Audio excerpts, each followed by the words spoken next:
How many Jimmy no throws last night? All right, Lemon, come fix this thing. 10. I don't get paid to do 10?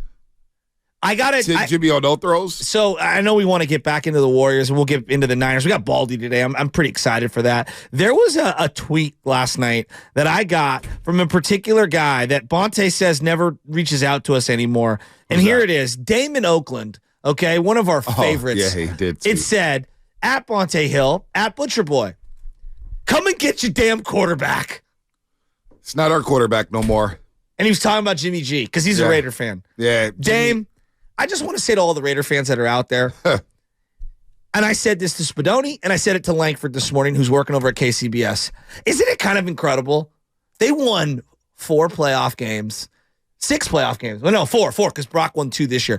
4 playoff games with that guy, Jimmy Garoppolo. And I'm not trying to say that he's the worst. He's not the worst quarterback ever. But, like, it goes to show you players around you, scheme, coaching. I think Jimmy was healthier. Like, there's a variety of reasons why. Coaching.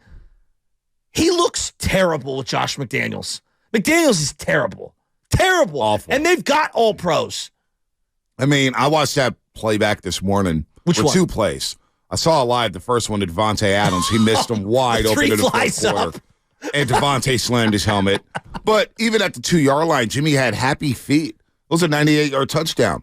All he has to do is make the throw. Yeah. What are you so jittery about? I don't know. What are you so nervous about? I mean, Jimmy's cooked. It's cooked. It's actually kind of sad. His body, yeah. I mean, that's a good point. Aaron Glenn just said, you know what? The DC and the Detroit Lions just said, you know what? I'm just going to start sending blitzes. This guy has no shot. And they were sending blitzes, and Jimmy was just a sitting duck in the pocket. He's just getting pounded. So there was a rumor that came out that I saw this week, and I don't know if this is true or not. You know, there's so much talk. But the Rams had the opportunity to acquire Jimmy Garoppolo and whatever package of picks or Jared Goff. And because the guy in Detroit had some ties to the Rams, he was like, you know what, I'd rather have Jared Goff. And I'm not sure what the rest of the country thought of that at the time. I think he could have made an argument for both guys. I thought Jimmy was a little better than Goff. I don't know, man. I can't believe Goff has really reemerged and set himself as a player in Detroit. But you know what, though? He threw a pick 6 yesterday. No, he's not great. Detroit, I know we're all high, and I've probably been the guy who's been holding the Detroit Lions flag, saying, don't sleep on the Detroit Lions. But that was, Spinoni and I were just talking during the break. What's that? That was not an impressive Monday night win for Detroit. It's the NFL. They had a lot of yards, and I get it. You win, you cover the spread, and their defense played great. But let's be real. The Raiders' offense sucks. It's one of the worst offenses in the NFL. It's crazy. They struggle to score 20. They can't score 20. They really can't.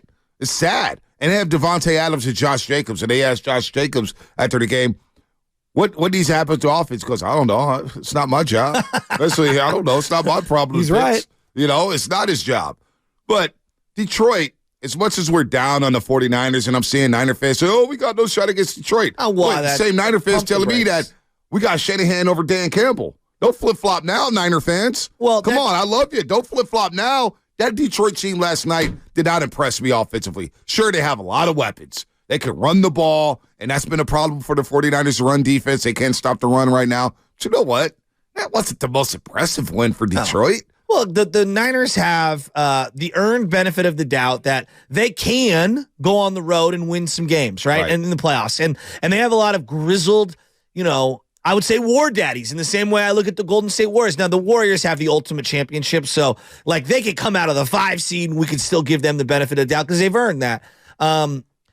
Look, Detroit is in a division that you look at right now and you're like, well, the Vikings season feels over. The Bears. Well, I wouldn't say it's over. Therefore, I guess Kirk Cousins is hurt. Poor Kirk. Yeah. I feel really bad for him. They're going to play Nick Mullins. Yeah, that's bad. They are playing Atlanta, so Atlanta just lost Grady Jarrett. Yeah. Desmond Ridder just got benched. Vikings should trade for Jameis. That wouldn't be bad. Jameis, that's interesting. That wouldn't be bad. That's interesting. But the point that I'm getting at is that division doesn't look very good. I just look at the NFC West right now. The Stafford injury is going to loom large for them. Want to see what they look like without him. I feel like they're kind of done. They might trade Aaron Donald today. There were rumors that the Eagles were trying to work out a deal. That would be like my worst nightmare. Well, Aaron Donald going to the Eagles. Well, then that would be game over. And then you see Seattle make multiple moves. Frank Clark doesn't move the needle the way it maybe would have 3 or 4 years ago, but acquiring Leonard Williams, who is set to be a free agent at the end of the year, he's an underrated player. I don't think he's some game changer, but I think he's a solid acquisition. Leonard Williams is solid in the middle. Frank Clark dominated the postseason just a season ago for the Kansas City Chiefs. So that does move the needle for me. It does for you? Absolutely. A lot of Frank people Clark, think he's washed and done. Well, you go to Denver, and Denver's not trying to win and scheme, and you're playing for Vance Joseph. Yeah. And we just saw Frank Clark in January dominate for the Kansas City Chiefs alongside Chris Jones. So I listen, Seattle's making moves, and Seattle's hungry, and Seattle has some wide receivers. Jackson Smith and Jigba is now starting to come along. He's starting to find his groove in the NFL. Tyler Lockett's not done. You still have Kenneth Walker III. Seattle's now a problem.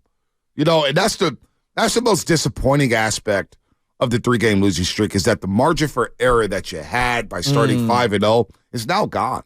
That buffer that you had where if you did suffer a couple losses down the road, it wouldn't have mattered because you were stacking wins. Now you're not stacking wins, and now Seattle is alive and kicking the NFC West. Yeah, and I'm looking at Seattle right now, and although they're not perfect, they feel like they're ready for the 49ers this year. I mean, obviously their offensive line has been banged up, but they've got young players who are ascending. The 2 tackle rookies from last year have taken a little step forward. Kenneth Walker runs really hard. I know we want to pretend like a run game doesn't matter. I think that Pete Carroll's proven that they're going to stay dedicated to the run. Njigba, the wide receiver, starting to show some promise here. DK's been banged up. If you got him in fantasy, you know this. He's been in and out of the lineup. But I feel like they're a team that is really ready to face the Niners. And they lost, 3 times last year to the Niners? Yeah. If you don't think that they're ready for this matchup, they drafted that DB early on, didn't take Jalen Carter. And so I don't know. I feel like I don't know what to make of Seattle until we play them. I think that the Niners need to get a little more healthy. I'm not scared, though. The Niners can beat Seattle. They'll beat Seattle at least once. They're going to beat Seattle. They're fine. I mean, come on, man. I'm not going to just give up on this Niners team. Look, they got to get back. They got to get right. Deebo needs to get back. Trent needs to get back. McCaffrey tying Lenny Moore for the touchdown to 17 straight games, tying an NFL record. McCaffrey looked like he got his groove back. This bye week is coming at the perfect time. And right out of the bye, you get to play Jacksonville. Let's go. They have a bye as well this week. I know. I'm well aware. They've done a lot of traveling, Jacksonville. One of my fantasy teams, the entire starting lineups on the bye. Isn't that the worst? It is worse. It really is the worst. 5-3. I got room to buffer. But the Niners have proven after the last couple of years that they can come out of the bye and go on a little run, right? And so I look at, obviously health factoring into that, and then just everyone getting on the same page. I don't know. I personally think we were making way too much of the sideline thing for Steve Wilks. Well, being in the booth. Well, this is something, again, in trading camp. Something to monitor. What's that? Him being in the booth compared to the previous 2 DCs. We discussed this live at the Hood Motel. Steve Wilks being in the booth. Saleh and DeMeco Ryans being on the sideline. So Vic Fangio made a big deal about this because he's always been up in the booth. Right. And Vic Fangio said that guys that lean more toward the back end of the defense in terms of what their specialty is, they like being in the bird's eye view. Mm-hmm. Whereas guys that are more middle of the field, defensive linemen skewed in terms of coordinators, like to be on the field. Now, Pete Carroll was a DB guy. He's a DB coach, even though he doesn't go up into the booth. Right. He likes being rah there with his guys. He's also the head coach. Exactly. So there are arguments for all of the different things. My thing is you kind of knew what you signed up for when you acquired Steve Wilks as a coaching staff. And you know what's funny to me is all the let's fire Steve Wilks, let's get rid of him. Well, we did the same thing with Robert Saleh. Yeah, we did. We did the same thing with DeMeco Ryans. When did we do that with DeMeco? We did that first. They started off. What was they? What were they? 3 of 5 in 2021. And it was we rest Robert Saleh. Why do we get a job to a guy who's never been a coordinator before? Why? We did the same thing. I think defense, it would be nice to get a quarter because Isaiah Oliver cannot guard the slot. Oh, my goodness. Every time this is unplayable. That is a concern. The missed tackles is Diamond are concerned. Is Diamond Lenore their best corner? Yeah, they're not even throwing that to Diamond Lenore. He's playing some great football. So when you asked me yesterday when I called in, what's going right? I was like, nothing, because I realized I had to get off the phone because Andy was needling me. I was like, all right, we got to go. We were up against the break. Not Anna. We were up against the break. Yeah, I know you against it. But Diamond Lenore is playing fine. That's a positive. I tell you what's not a positive, all the missed tackles. Oh, my goodness. Hufanga missed a lot of tackles. Is that on Wilkes? That's not on Wilkes. It's not on Wilkes. I feel These guys are in position to make plays, and they're not making plays. Drake Greenlaw has missed more tackles the last couple of weeks than I can remember. Tell you what. Joe Mixon took Drake Greenlaw's soul. He trucked him, and I watched that entire sequence. Yeah. He got up very, very slow. Multiple times. And it was no swagger.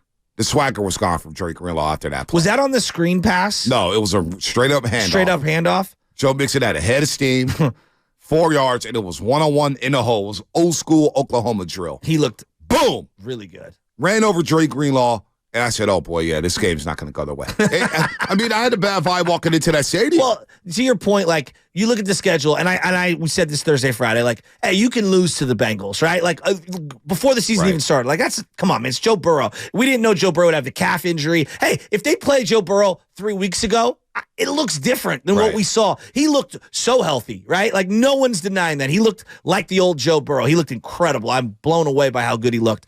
But to me, it's the way that it's looked. And then defensively, we can talk a lot about not getting home, the bad tackling. I just look at it this way. Kirk Cousins completed way too many passes in the game on Monday night last week, 2 weeks ago. And then Joe Burrow completed way too many passes in this game right here. Something is up. Either the pass rush and the coverage aren't on the same page, or they're giving too much space. Too many guys are catching balls too easily. Well, yeah, not only that, Joe Burrow had all day to throw, and that goes up front.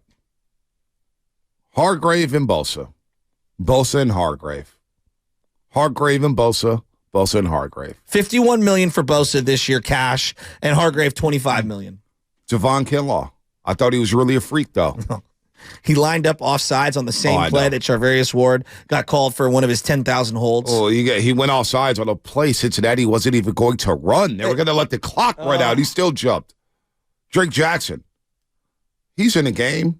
I don't even Teams look over at number 95. Drake Jackson said, okay, we're going to run the ball right there.